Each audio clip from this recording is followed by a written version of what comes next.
Salam sehat, salam sukses. Kembali dengan saya Marlindungan Sitorus SH.MH. Saya tinggal di Surabaya. Hari ini saya merasa terpanggil ingin mengomentari statement dari rekan YouTube BBS Official, atau dia menyebut namanya Bobson Samsir Simbolon SH dari Riau. Saya menilai orang ini kayak udah paling pintar, advokat paling pintar se-Indonesia. Ya, sehingga apa yang perkara MKC, ya, tindakan advokat dari MKC itu salah semua menurut dia. Ya. Menurut dia, apa yang dilakukan pengacara MKC itu salah semua, ya. Nah, itu menurut dia. Ya, padahal dia mengakui, Lai Komarudin itu lebih senior dari dia. Ya, dia mengakui dalam komen-komennya itu, dia mengakui, ya, Lai Komarudin lebih senior dari dia. Tapi kok malah ngajarin, ya. Jadi malah mengajarin. Saya melihat dari awal penanganan sampai pra-peradilan, ya, begitu juga sampai eksepsi ini, dia komen terus seolah-olah dialah yang lebih pintar. Ya. Dia komen menyalahkan atau menyudutkan apa yang dilakukan Lai Komarudin, itu salah semua menurut dia. Nah, menurut dia. Jadi saya melihat inilah manusia, ya. Dia bisa melihat kesalahan semut di depan matanya. Semut di seberang lautan, semut di seberang lautan, gajah di pelupuk matanya dia ndak lihat, ya. Padahal kalau menurut saya, ini ketepatan saya ketua umum organisasi advokat, ya, saya ketepatan ketua umum organisasi advokat. Apa yang dia lakukan ini itu salah, ya. Dia itu sudah melanggar sumpahnya sebagai advokat, terus juga melanggar undang-undang advokat, terus juga kode etik advokat. Jadi saya tidak mau masuk ke perkara yang ditangani oleh Lai Komarudin, ya. Saya tidak masuk ke perkaranya MKC karena saya bukan kuasa hukumnya. Ya, kalau saya kuasa hukumnya, saya baru mau memberikan statement di media sosial. Tapi saya tidak kuasa hukumnya. Ya, jadi saya tidak berhak mengomentari apapun yang dilakukan oleh pengacaranya MKC. Itu tidak boleh. Itu jelas-jelas melanggar sumpah Anda. Ya, atau mungkin BBC Official ini belum pernah disumpah atau belum pernah mengikuti sumpah di pengadilan tinggi sebagai syarat untuk menjadi advokat. Ya, saya meragukan itu karena ini loh.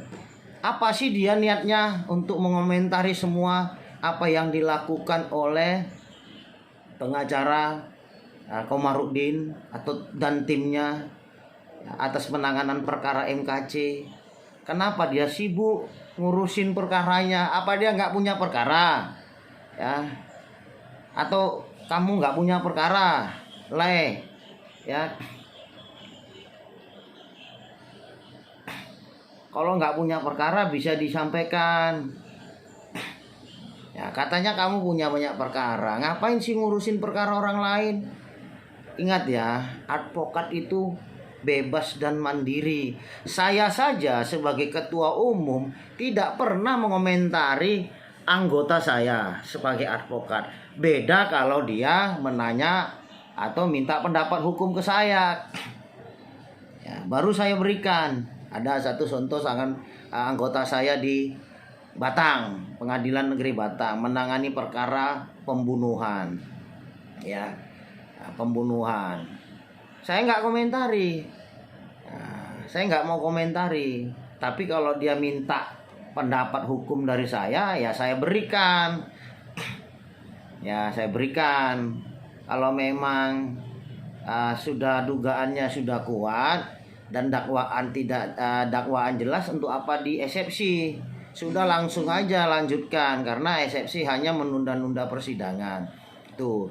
Jadi saya tidak mau masuk ke perkara pokok dari MKC karena memang saya bukan kuasa hukumnya, dan Laesi Komarudin tidak pernah bertanya pendapat hukum dari saya. Tapi perlu diketahui, dari awal MKC dilaporkan di Polda Jawa Timur, sebagai seorang Kristen, saya sempat menyampaikan di grup ya YouTube-nya Manibulu, saya bersedia menjadi pembela MKC. Tapi tidak ditanggepin, ya sudah, saya selesai ya. Sampai dia ditangkap pun, pada saat dia ditangkap di Bali, saya sarankan di YouTube itu agar dipraperadilkan. Ya, tapi terlambat praperadilannya setelah berjalan. Ya, karena apabila pokok perkara, semua advokat sudah paham teknik untuk membatalkan pra-peradilan. Itu mereka, polisi atau penegak hukum atau penyidik, memiliki teknik tersendiri untuk mematahkan pra-peradilan. Apabila penanganan perkaranya mereka salah, itu nggak benar. Ya, apabila mereka merasa pembela perkaranya mereka nggak benar, mereka akan patahkan pra-peradilan itu, bagaimanapun caranya. Dari situ saja kita sudah paham. Kita sebagai advokat, kita sudah paham ya bagaimana cara kalau memang penanganan perkaranya mereka nggak benar, ya mereka akan berupaya bagaimana caranya untuk mematahkan pra-peradilan yang kita ajukan. Ya, itu tekniknya seperti itu. Yang mana dengan cara mengupayakan agar pokok perkara diperiksa. Ya, saya pernah menangani perkara di Lamongan, pencabulan 19 siswa. Ya, siswa tapi bukan siswi. Yang dicabulin siswa, malah laki-laki semua. Yang nyabulinnya lanang, gurunya laki-laki. Ya, tapi penangkapannya keliru. Ya, di situ dipanggil langsung ditangkap. Ya, saya pra-peradilkan kalang kabut. Ya langsung pokok perkara jalan. Akhirnya dalam saat pokok perkara berjalan, si penyidik tidak siap. Ya, si penyidik tadi tidak siap untuk menghadirkan bukti-bukti dan saksi-saksi. Sebenarnya itu yang pertama saya tekankan dari awal, saya tekankan sikap pra-peradilan, karena saya merasa dia itu baru dilaporkan langsung ditangkap. Jadi apabila dipra-peradilkan, itu mereka polisi nggak siap dalam persidangan. Ya, itu teknik ya rekan-rekan pengacara atau rekan-rekan advokat. Apabila kita melihat adanya dugaan penyimpangan dalam penanganan penangkapan maupun penahanan, ya langsung agar mereka tidak siap. Nah, mereka akan berupaya untuk mematahkan kita. Ya, mereka akan berupaya untuk mematahkan pra-peradilan kita. Bagaimana caranya mereka mematahkan pra-peradilan kita? Dengan cara menggelar pokok perkara. Ya, kalau pokok perkara sudah digelar, walaupun belum dibacakan, masih saja sudah ada di pengadilan, itu sudah hakim merasa pokok perkara sudah dibahas, sudah digelar. Jadi jelas pra-peradilan kita sudah gugur gitu loh. Jadi saya tidak mengebahas itu, tapi inilah saya memberikan arahan kepada rekan-rekan advokat yang menonton channel ini, semoga bermanfaat. Tekniknya tadi itu seperti itu. Terus untuk Laiku, sebenarnya ini Pak Laesi BBC official ini, Bomson sama Sir Simbolon itu saya manggil tulang sebenarnya. Ya, dia ini tulang saya sebenarnya, karena ibu yang melahirkan saya baru tambah. Ya, ibu yang melahirkan saya itu baru tambah. Sorry tulang Simbolon. Ya, saya minta maaf, saya bukan tidak menghargai tulang sebagai komen-komennya tulang, tapi sebagai keponakan dan sebagai praktisi hukum saya juga bisa mengingatkan kalau ada kekeliruan. Ya, dalam hal ini saya menilai tulang itu sudah tidak menghargai sebagai advokat. Ya, tulang telah melanggar sumpah yang tulang sebutkan di pengadilan tinggi. Di pengadilan tinggi mana tulang bersumpah, menggelar sumpah saya tidak paham. Tapi yang pasti sebelum advokat melakukan profesinya, advokat disumpah atau bersumpah di pengadilan tinggi. Ya, yang mana itu diatur dalam pasal 4 ya, dalam pasal 4 Undang-Undang Nomor 18 Tahun 2003 tentang advokat. Ya, saya sebutkan nanti di mana tulang melanggarnya. Ya. Disebutkan, demi Allah saya bersumpah, itu bagi umat Islam, bagi umat Kristen saya berjanji bahwa saya akan memegang teguh dan mengamalkan Pancasila sebagai dasar negara dan Undang-Undang Dasar Negara Republik Indonesia. Bahwa saya untuk memperoleh profesi ini langsung atau tidak langsung dengan menggunakan nama atau cara apapun, juga tidak memberikan atau menjanjikan barang sesuatu kepada siapapun juga. Ya, yang kedua, bahwa saya bahwa saya dalam melaksanakan tugas profesi sebagai pemberi jasa hukum akan bertindak jujur, adil, dan bertanggung jawab berdasarkan hukum dan keadilan. Itu yang keempat. Yang ketiga, yang keempat, bahwa saya dalam melaksanakan tugas profesi di dalam atau di luar pengadilan tidak akan memberikan atau menjanjikan sesuatu kepada hakim, pejabat pengadilan, atau pejabat lain agar memenangkan atau menguntungkan bagi perkara klien yang sedang atau akan saya tangani. Jadi tidak bisa menjanjikan.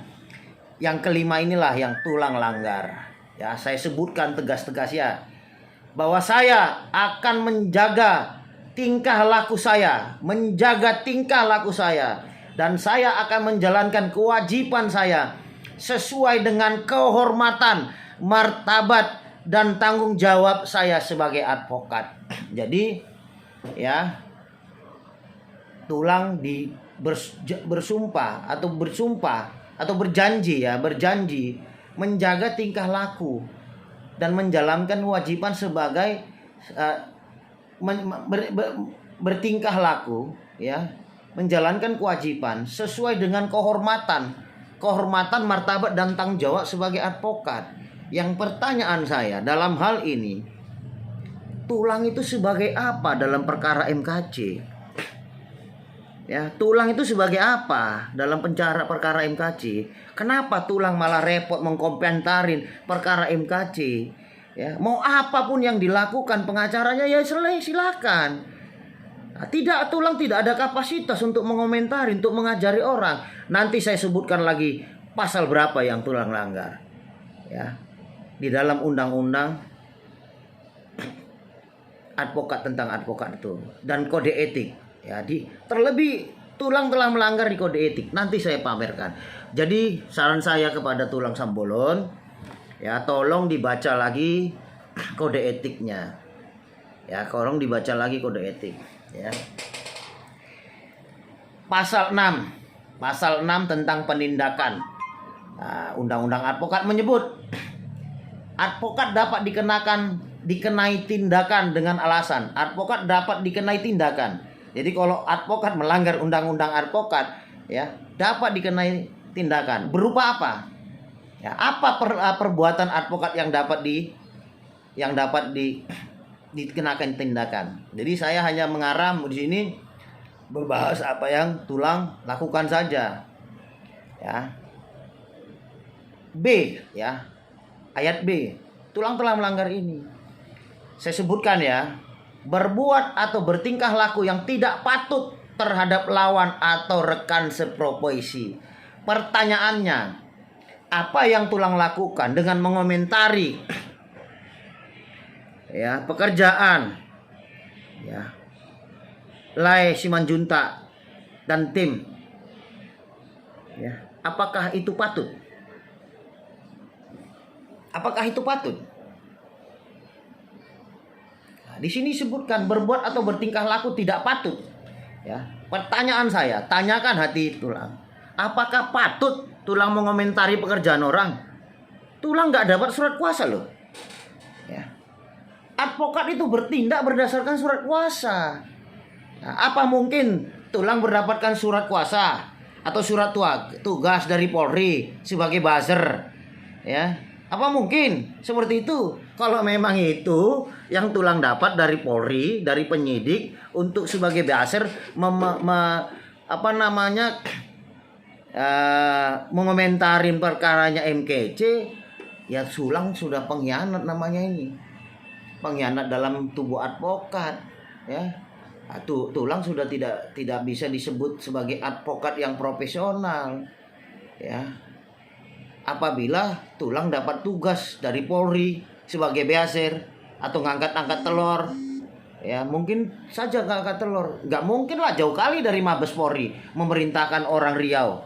Banyak advokat di Jakarta yang bisa mengomentarin atau bisa mempengaruhi masyarakat dalam perkara MKC. Ya. Jelas dong yang merasakan pelanggaran saya aja ya, yang tidak terlalu mengikuti, jelas-jelas mengetahui, melihat adanya pelanggaran dalam pemeriksaan MKC. Jelas. Gak usah kita orang hukum. Orang buta hukum saja wes paham kok. Nah, jadi Tulang itu jangan membuat masyarakat jadi bodoh. Ya. Tulang itu jangan membuat masyarakat gara-gara ada permintaan, mungkin Tulang punya teman atau rekan dari Polri. Ya, sehingga komennya Tulang selalu menyudutkan pengacaranya MKC. Ya. Saya kritis, dari komen saya kritis. Ya, waktu mereka menyampaikan eksepsi, saya sampaikan eksepsinya kenapa masuk kepada pokok perkara. Ya, saya sampaikan eksepsinya kenapa masuk ke pokok perkara. Jelas dalam putusan sela akan ditolak karena mereka telah masuk kepada pokok perkara. Ya. Tapi kita nggak usah berlebihan lah menanggapinya, nggak usah berlebihan. Ya, sehingga jadi yang patut saja, seperti komen saya tadi, itu saya patut, ya, patut. Komen saya tadi patut, karena saya bilang, kenapa dimasukkan pokok perkara? Nah, tapi tidak, kalau komennya Tulang itu sudah mengajari seolah-olah Tulang lebih pintar dari mereka. Nah, padahal Tulang mengakui mengenai lebih pengalaman Laisi Komarudin Simanjuntak, gitu loh. C-nya, bersikap, bertingkah laku, bertutur kata atau mengeluarkan pernyataan yang menunjukkan sikap tidak terhormat, ya.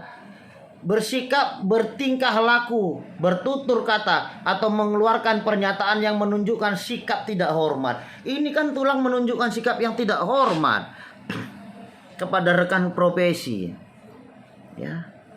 Itu bersikap dan tidak hormat. Tadi tidak patut. Ya, pernyataan-pernyataan tadi Tulang tidak patut. Kalau saya anggap masih patut. Karena apa? Saya menilai loh, kok masuk kepada pokok perkara. Ya. Janganlah ke pokok perkara. Ya, kalau udah ke pokok perkara, bagaimanapun alasannya nanti eksepsi kita sudah bagus mengenai penangkapan, penahanan, terus dakwaan, surat dakwaan. Sudah bagus eksepsi kita, tapi tetap kalau masuk ke pokok perkara tetap akan ditolak hakim. Tapi ya itu namanya hak mereka. Mereka kan punya surat kuasa. Kalau lain surat apa yang ada? Nggak ada. Ya.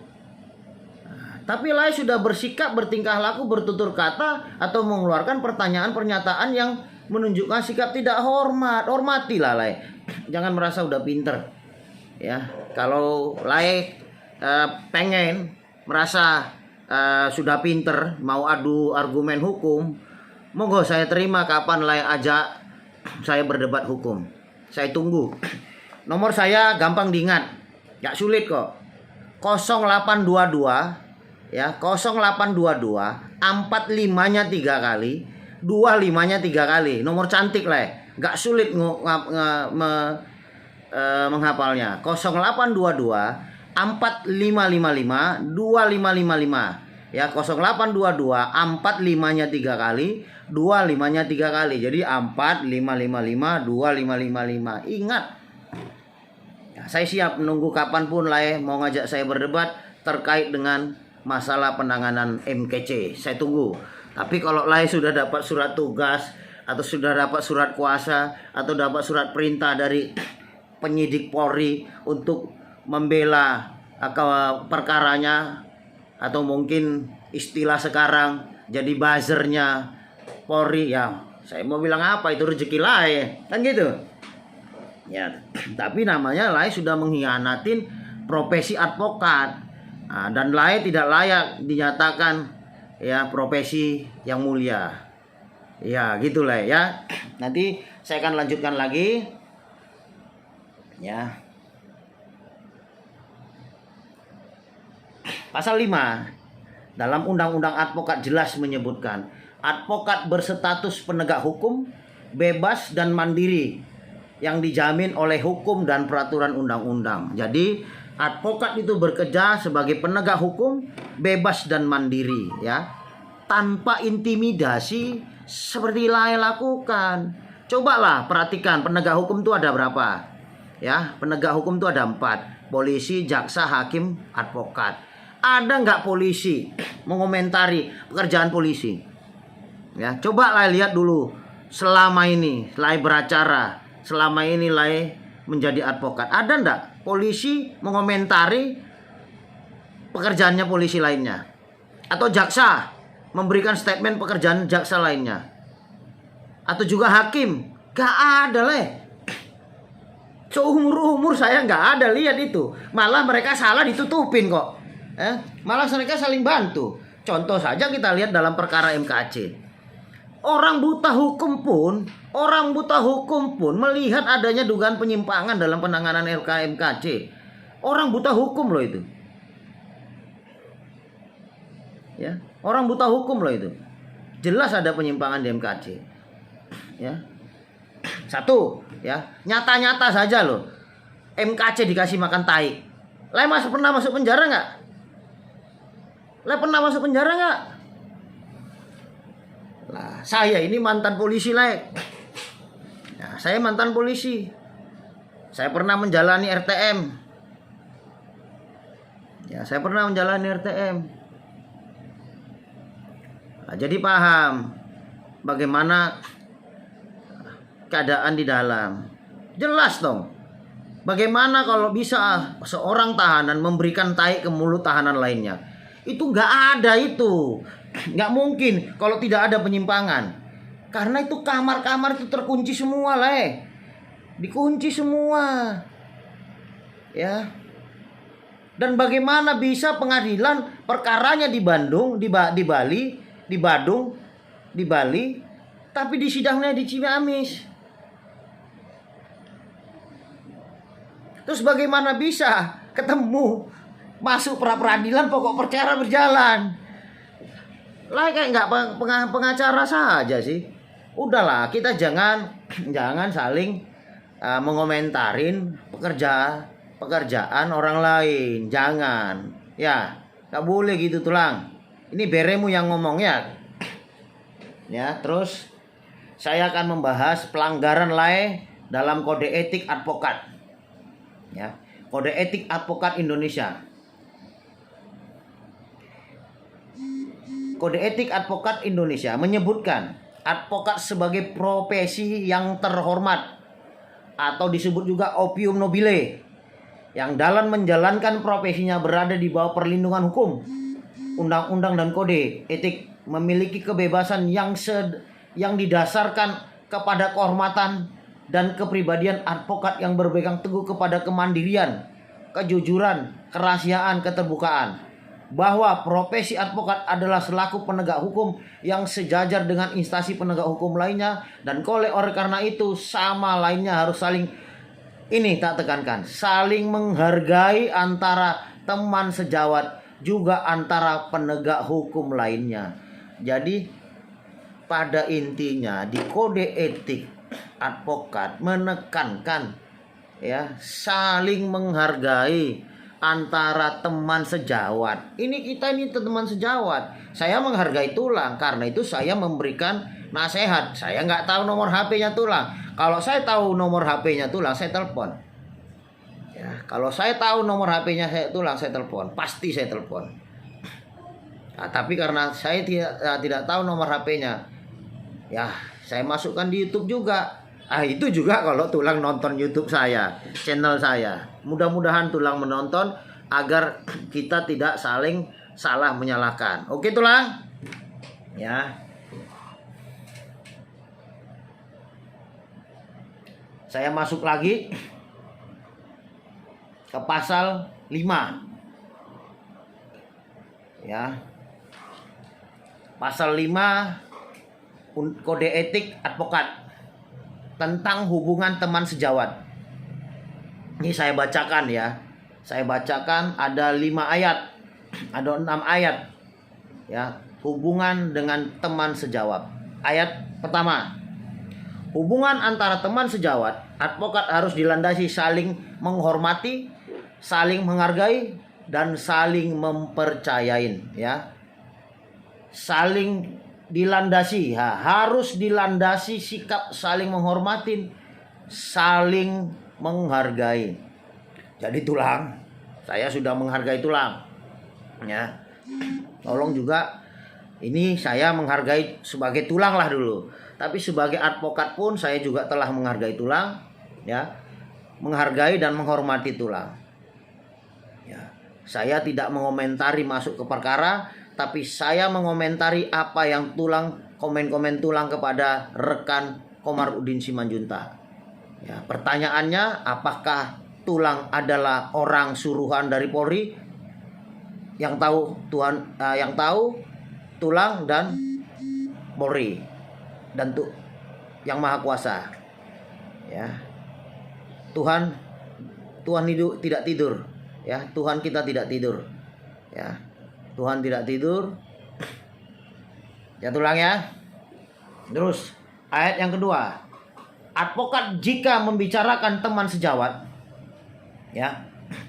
Advokat jika membicarakan teman sejawat atau jika berhadapan satu sama lain dalam persidangan, hendaknya tidak menggunakan kata-kata yang tidak sopan baik secara lisan maupun tertulis, ya. Jika berbicara dengan teman sejawat, menggunakan kata-kata sopan baik secara tertulis maupun tidak tertulis, ya. Memang saya lihat komen Tulang sopan, tapi nggak enak, ya. Memang sopan, Tulang membicarakan sopan, tapi menyudutkan, ya, menyalahkan orang, menghakimi balah, ya. Bukan hanya menyudutkan, menghakimin, seolah-olah apa yang dilakukan advokatnya si Komarudin, tim pengacaranya MKC salah semua, ya. Seolah-olah salah semua, seolah-olah mereka tuh paling goblok di mata Tulang, ya. Seolah-olah paling goblok itu. Ya, nggak boleh gitu Tulang, ya, nggak boleh gitu, ya, janganlah, nah, jangan menghakimin. Oke.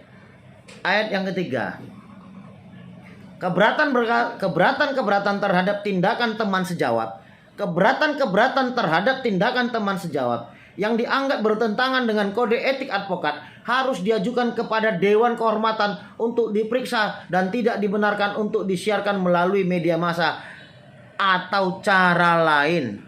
Jadi kalau Tulang keberatan atas perbuatan dari tim Komarudin, ya Tulang laporkan ke Dewan Kehormatan.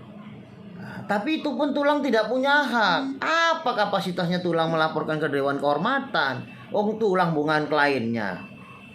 Ya, kita baca ke pasal 4. Advokat tidak diperkenankan menarik atau merebut klien dari teman sejawat, ya. Pasal 5. Apabila klien hendak mengganti advokat, maka advokat yang baru hanya dapat menerima perkara itu setelah menerima bukti pencabutan pemberian kuasa kepada advokat semula dan berkewajiban mengingatkan klien untuk memenuhi kewajibannya apabila masih ada terhadap advokat semula. Pasal 6. Apabila semua perkara kemudian diserahkan kepada klien oleh klien terhadap advokat yang baru, maka advokat semula wajib memberikan kepadanya semua surat dan keterangan penting untuk mengurus perkara itu dengan memperhatikan hak retensi advokat terhadap klien. Itu ya. Pasal 6 pasal itu.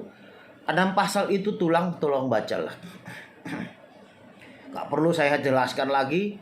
Saya rasa tulang lebih pinter kalau dalam mengkoreksi orang. Tapi kitanya advokat tulang, bukan supporter bola. Kalau supporter bola lebih pintar dari pemain bola. Ya tendang sana, tendang sini, gol katanya. Padahal enggak gol. Apabila dia turun ke lapangan, dia nggak kuat. Jangankan dapat bola, nendang ke gawang aja nggak bisa. Ya, tulang tuh advokat, tulang tuh profesi mulia. Jadi jangan permalukan kelakuan tulang dengan cara mengomentarin pekerjaan orang lain. Jangan seperti ibu-ibu tulang ya. Terus saya lagi masuk kepada pasal 7. Ya, saya mengulas pasal 7. Ini pasal-pasal yang tulang langgar di dalam undang-undang advokat dan kode etik advokat. Ya, nanti bisa tulang-tulang balik lagi channel saya agar tulang tahu pasal-pasal berapa yang dilanggar, yang diduga telah tulang langgar ya. Ya. Pasal 7 ayat 5 menerangkan advokat tidak dibenarkan mengajari dan atau mempengaruhi saksi-saksi yang diajukan oleh pihak lawan dalam perkara perdata dan oleh jaksa penuntut umum dalam perkara pidana. Ini loh. Di pengadilan saja, ini bicara di pengadilan. Advokat tidak dibenarkan mengajari atau mempengaruhi saksi-saksi. Ya. Di pengadilan loh itu. Ini tulang di media sosial. Ya. Tulang di media sosial mempengaruhi, ya, mengajari rakyat agar menyalahkan tim Komarudin, kuasanya MKC. Itu loh. Di pengadilan saja kita dilarang untuk mempengaruhi atau mengajari saksi-saksi. Ini di dunia sosial, ya, sehingga semua masyarakat luas tahu. Sehingga tulang mempengaruhi seluruh masyarakat yang ada di dunia ini, ya, agar menyudutkan kuasa hukum MKC. Apa sih kewenangan tulang? Apakah tulang pimpinan mereka? Pengurus mereka? Enggak. Saya saja loh. Saya ini ketua umum organisasi advokat, lawyer dan legal. Saya nggak pernah mengomentarin advokat saya berperkara. Tapi kalau dia minta petunjuk, saya komentari. Nah, yang kamu lakukan seperti ini. Saya nggak pernah mengkomentari.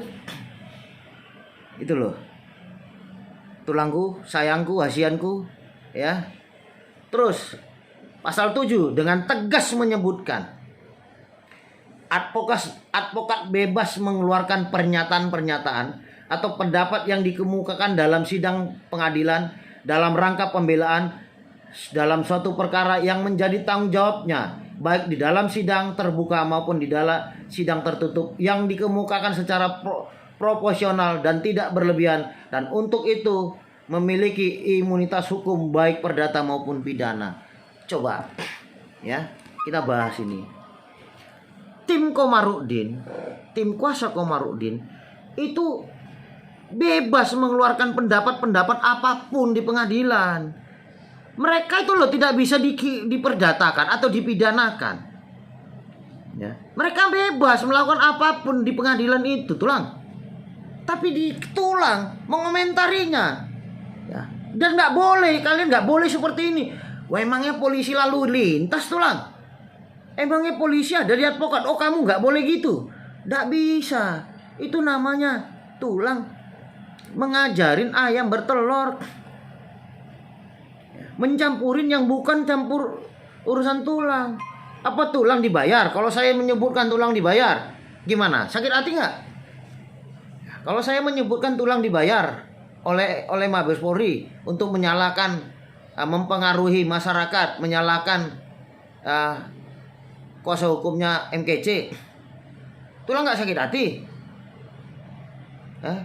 Sakit hati enggak? Jangan gitulah. Kita advokat juga diatur, ya, walaupun peraturan pemerintah terkait advokat itu belum ada. Inilah hebatnya kita, ya, undang-undang ada tapi peraturannya nggak ada, loh. Ya, ada lagi yang satu, ya, ada lagi pasal 8 ini yang benar-benar tulang langgar, tentang kode etik advokat. Pasal 8 tentang kode etik advokat menegaskan, ya, ini saya bacakan dengan jelas, dan tolong tulang ingat dan pahamkan, camkan ayat ini. Pasal 8 ayat 5 menerangkan, advokat tidak dibenarkan melalui media massa mencari publisitas. Advokat tidak dibenarkan melalui media massa mencari publisitas, ya, bagi dirinya dan atau untuk menarik perhatian masyarakat mengenai tindakan-tindakannya sebagai advokat mengenai perkara yang sedang atau telah ditanganinya, kecuali apabila keterangan-keterangan yang ia berikan itu bertujuan untuk menegakkan prinsip-prinsip hukum yang wajib diperjuangkan oleh advokat. Ya, ini saya lihat tulang sengaja mengulas perkara MKC untuk mencari publisitas. Ya, tulang mencari kesempatan ini. Ya. Karena apa? Perkara MKC lagi viral. Ya, tulang sengaja biar terkenal, ya, biar merasa hebat, sehingga menyalahkan atau menyudutkan advokatnya MKC. Gak boleh begitu, tulang. Itu dilarang kode etik, ya. Karena apa? Pasal 9 dengan tegas menyebutkan setiap advokat wajib tunduk dan mematuhi kode etik advokat ini. Setiap advokat wajib tunduk dan mematuhi kode etik advokat ini. Tuh. Kalau di saya malah buat, ya, komisi pengawas. Ya, kalau di organisasi saya buat komisi pengawas, Komwas advokat, komisi pengawas advokat. Ya. Jadi tulang udah senior, sudah berpengalaman, berperang tanding kemana-mana. Janganlah urusin pekerjaan yang bukan pekerjaan tulang. Ya, ini bukan nasihat sih. Ya, ini bukan nasihat, tapi seperti mengingatkan kepada sesama rekan, terlebih kepada, ya, tulang atau paman saya. Ya, tulang atau paman saya, ibu yang melahirkan saya baru tambah. Ya, baru tambah sama Simbolon itu kan satu punguan, Parna. Jadi saya tukar tulang kepada Simbolon. Nah, saya menghargai sekali, tapi ya saya berharap tulang jangan lagi mencampuri urusan perkaranya pengacaranya MKC. Apapun maulah mereka lakukan, terserah. Ya, bukan urusan tulang. Saya, ya, ini tak buka ya. Ya, ini tak buka. Monggo kalau mau ditanya monggo. Saya selalu ribut dengan hakim. Hampir di seluruh pengadilan. Ya. Pengadilan Jombang, saya bertengkar dengan ketua pengadilan Jombang. Ribut saya. Nah, sampai dia pukul palu kuat-kuat. Di pengadilan tinggi Jakarta Pusat. Saya ribut. Ya, saya ribut. Karena saya lihat tidak sesuai. Ya, sesuai yang diterapkan. Ya. Satu lagi, kalau mungkin saya yang ada sebagai pengacaranya di MKC, di tim itu, ya. Jaksanya kan ada 18. Saya tidak akan berbolehkan itu kalau bersidang semua. Saya tidak akan perbolehkan semua itu bersidang. Saya akan minta hakim untuk keluarkan mereka. Karena apa? Surat dakwaan hanya ditandatangani satu orang. Berarti jaksa penuntut hukum hanyalah satu. Ya harus satu itu. Kalau memang jaksa penuntut hukumnya ada banyak tanda tangan semua. Loh, itu saya. Saya kan ngotot. Ya. Itu loh. Tapi saya tidak mau mengomentarin apa yang dilakukan oleh pengacara, rekan pengacara. Itu ya cara dia, cara saya, cara saya. Ya. Cara dia, cara saya, cara saya. Makanya dari awal pun saya sudah sebutkan, gak ada gunanya pra-peradilan kan, gak ada gunanya. Karena apa? Pokok perkara sudah mereka kejar. Dari awal saya sudah tekankan, pra-peradilkan.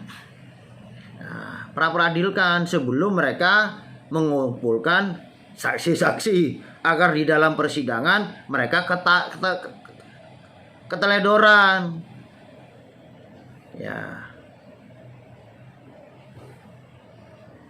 Itu loh. Jadi kita nggak perlulah mencampuri perkara teman. Nah, kita nggak perlulah mengomentari apa yang dilakukan ya advokat lain. Ya. Sama dengan kita nggak usah lah. Masa ayam ngajarin orang ayam bertelur? Ya. Bagaimana caranya mereka ya udah. Saya keras orangnya tuh lah. Saya keras. Ya. Bisa ditanya. Bisa ditanya di Jawa Timur. Saya sangat bertentangan. Kalau saya paling melawan kalau masalah tidak benar, tidak sesuai dengan aturan yang dilakukan oleh hakim. Saya nggak takut. Saya nggak peduli. Nah, waktu saya menangani perkara pencabulan yang di Lamongan, saya ribut dengan hakimnya. Saya nggak peduli. Dia mau hukum berapa tahun pun terserah dia. Yang berdosa ya dia. Ya. Salah dalam menghukum, yang salah siapa? Saya nggak salah. Saya sudah melakukan pembelaan yang sesuai. Ya, kita sudah melakukan pembelaan yang sesuai. Mau hakimnya dikarang-karang, ya, terus memutus urusan apa? Ya. Contoh, sama dengan kita berdoa.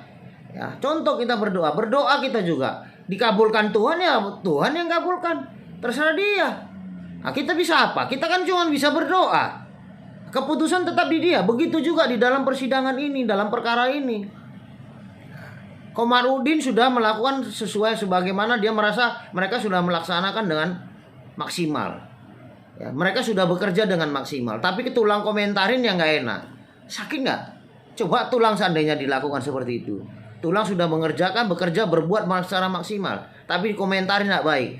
Sakit hati nggak? Tentu kan sakit hati. Jadi marilah kita berbenah, ya, sama-sama penegak hukum, nggak usah lah saling komentar, ya, nggak usah saling mengomentar menyakitkan. Tapi kalaupun tulang dibayar untuk ini, ya, kalaupun tulang dibayar oleh Mabes Polri untuk mengomentari apa yang dilakukan tim advokat MKC, ya, tulang telah menodai profesi terhormat seorang advokat. Tulang sudah mengkhianati profesi kita, dan konsekuensinya tulang yang merasakan sendiri. Apa yang diperbuat itulah yang mereka terima, ya, karena hukum karma itu berjalan, ya. Terima kasih. Sampai bertemu di lain waktu. Kalau mau terakhir ya, kalau mau beradu argumentasi, berdebat hukum, saya tunggu. Saya tunggu tulang ya. Kalau mau beradu argumentasi, berdebat hukum perkara MKC, saya siap. Saya tunggu nomor HP. Nomor HP saya nggak sulit. 0822 4555 2555. Saya ulangi, 0822 45-nya 3 kali, 25-nya 3 kali. Saya tinggal di Surabaya. Nama saya Parlindungan Sitorus. Semoga apa yang saya sampaikan ini dapat bermanfaat bagi kita semua. Terima kasih. Shalom.